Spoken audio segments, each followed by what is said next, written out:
Next nine news में आपका बहुत बहुत स्वागत है। मैं हूं आपके साथ अबरारुल हक रेहान।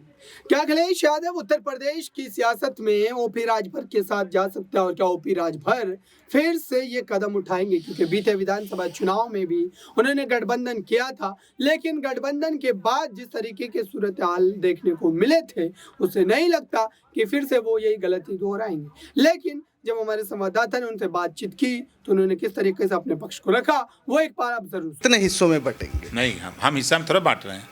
मैं कह रहा हूं कि मान्यवर कांसी राम जी ने सोई हुई कौम को जगाया और नॉन पॉलिटिकल कौमों को पॉलिटिकल में तब्दील कर दिया। और जो सामाजिक परिवर्तन की लड़ाई गौतम बुद्ध जी, महात्मा ज्योतिबा फुले, सावित्रीबाई फुले, छत्रपति साहू जी महाराज, बाबा साहब डॉक्टर अम्बेडकर जी ने लड़ी, उस लड़ाई को धार देने का काम अगर कोई किया तो मान्यवर कांसीराम जी ने किया। शेर, बबर, चीता, हाथी, घोड़ा, ऊंट, खच्चर, भेड़, बकरी, एक घाट पे पानी पिलवा दिया कांसीराम जी ने। एक काम किया। इस नाते हम उनके चेला हैं, कांसीराम जी के, हमारे वो गुरु हैं। हम उनके नेतृत्व में काम किए हैं, 14 साल उनके साथ रहे हैं। हम नहीं कहते कि हम कांसीराम जी के वारिस हैं। उनके साथ उस अखाड़े में हमने दाव सीखा, दाव सीख करके तब हमने पार्टी बनाई। आखिरी में 3 सवाल आपसे रैपिड राउंड में लूँगा, आप सीधा सीधा सटीक जवाब आप दीजिएगा।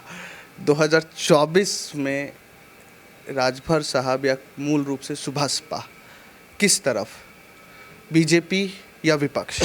देखिए, हमारी पहली प्राथमिकता मायावती जी, अखिलेश जी, नीतीश जी, जयंत जी, चंद्रशेखर जी एक मंच पे जिस दिन आने की घोषणा कर दें, हमको 2 घंटा पहले बता दें, हम उनके साथ खड़े हो जाएंगे। पहली प्राथमिकता हमारी है। हमारा हित, हमारा प्रयास समाज का हित, हमारा प्रयास समाज का हित है।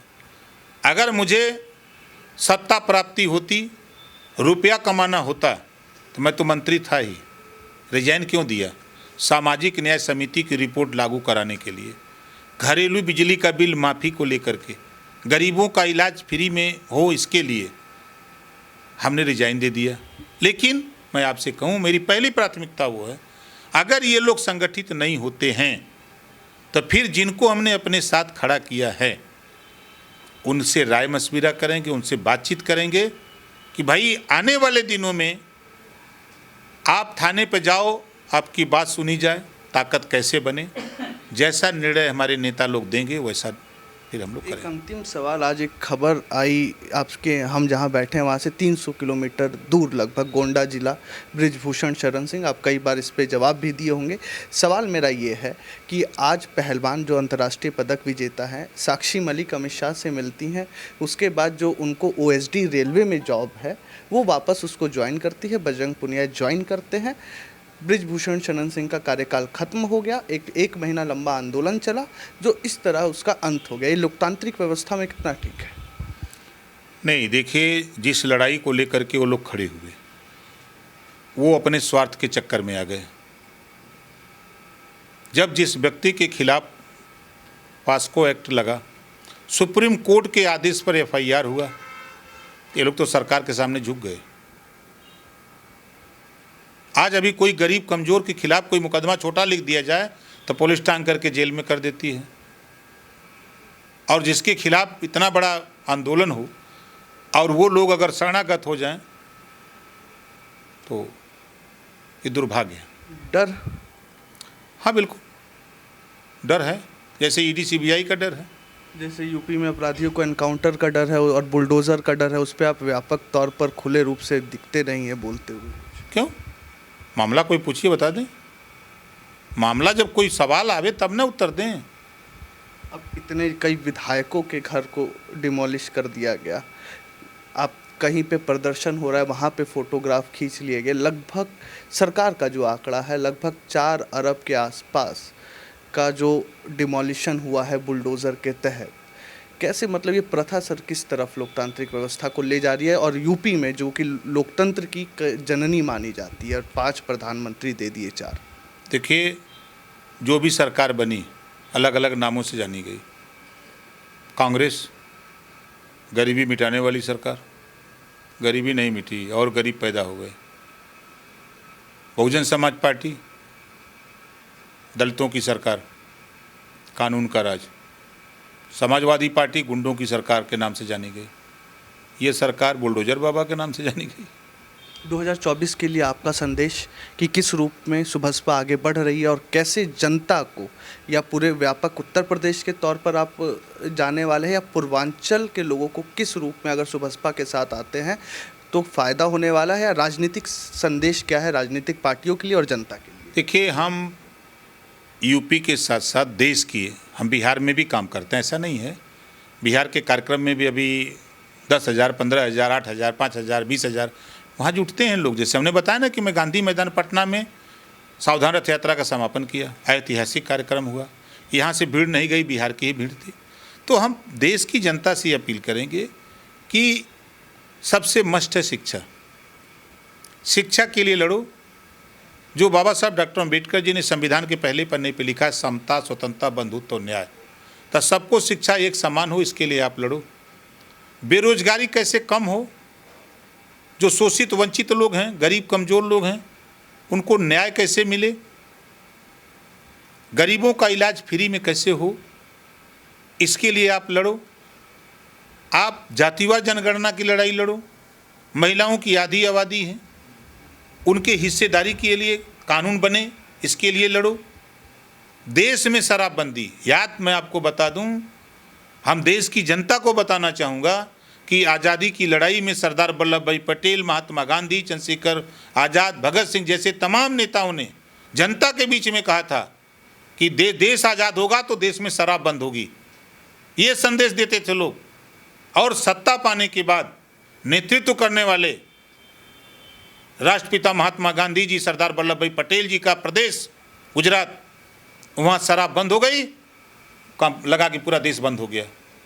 तो जो संदेश दिया लोगों ने जनता को, तो हम वही संदेश देश की जनता को देना चाहते हैं कि अगर गुजरात में आज़ादी दिलाने वाले हमारे राष्ट्रपिता, उनके प्रदेश में अगर शराब बंद हो गई, बिहार में शराब बंद हो गई, पांडिचेरी बंद हो गई, तब फिर यूपी के साथ साथ पूरे देश में शराब क्यों नहीं बंद होगी? योगी जी के राजस्व का नुकसान होगा, फिर योगी जी कहेंगे कि आप राजस्व का नुकसान करा दिए, बंद करा। गुजरात में क्यों नहीं नुकसान हो रहा है? बिहार तो इंडस्ट्री आ गया ना, अब तो इंडस्ट्री आ रहा है। योगी जी बता रहे हैं, सीएम साहब बता रहे हैं कि अब इंडस्ट्री आना शुरू हुआ है। उससे पहले ही आप शराबबंदी करवा देंगे तो कल्चरल इवेंट्स कैसे होंगे? सब सिस्टम है, सब सिस्टम है। पावर तो दीजिए। एक दिन का मुख्यमंत्री देखे हैं नायक फिल्म का, एक दिन में सुधार दिया। सुधार देंगे आप यूपी 25 करोड़ जनता? अभी मैं आपको बताऊं, जब मैं बोलता हूं तो लोगों को थोड़ा नगवार लगता है। हमारे देश में ज्योतिष है ना, बहुत ज्योतिष है, आईबी है, इंटेलिजेंट है, तमाम खुफिया एजेंसी है। अभी दुर्घटना, कितनी दुर्भाग्यपूर्ण घटना हुई देश में, उड़ीसा में जो घटना हुई रेलवे की, ये कहाँ थे ज्योतिष? क्यों नहीं बताया? ये खुफिया तंत्र कहाँ था कि भाई इस तरह की घटनाएं यहाँ हो जाएंगी? कहाँ गए सारे धर्माचार्य लोग? अगर हम बोलेंगे तो विरोध शुरू हो जाता है। दुर्भाग्यपूर्ण घटना है। देश में बेरोजगारी की वजह से लोग जा रहे थे ना, आप उसमें देखेंगे तो 20 साल से 30 साल के बीच की आबादी के लोग हैं। तो हमारा मकसद देश की जनता से ये कहना है कि राजस्व का सवाल नहीं है। सवाल, आप शाम को जाइए किसी परिवार में, किसी महिला से पूछिए, शराब शिक्षा छीन रही है, शराब शिष्टाचार छीन रहा है, शराब परिवार में जो एकता है उसको तोड़ रहा है, माँ बाप भाई विघटन की ओर जा रहे हैं। जिस परिवार का नुकसान जिस चीज़ से हो, तो सरकार तो विकास चाहती है ना, तो विनाश चाहती है। 2024 का चुनाव, अंतिम सवाल सर, सीधा सीधा जवाब चाहेंगे। 2024 का यूपी केंद्रित चुनाव लोकसभा का जातीय अस्मिता बनाम हिंदुत्व होने वाला है? कहीं कुछ नहीं। देखिए, एक बार हिंदू के नाम पर लोग वोट दे चुके हैं, एक बार लोग दे चुके हैं।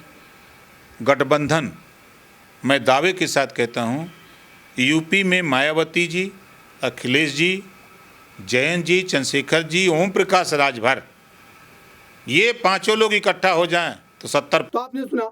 अब ये देखना है कि अखिलेश यादव जो वादे कर रहे हैं कि छोटे दलों को एक साथ मिलाकर वो प्रदेश में बीजेपी के खिलाफ एक माहौल बनाएंगे और बीजेपी को सत्ता से बेदखल कर देंगे। फिलहाल इसकी उस तरीके से संभावनाएं नजर तो नहीं आती, लेकिन राजनीति में कुछ भी हो सकता है। इस खास रिपोर्ट में बस इतना ही। देखते रहिए ताज़ा तरीन खबरों के लिए नेक्स्ट 9 न्यूज़ को। धन्यवाद।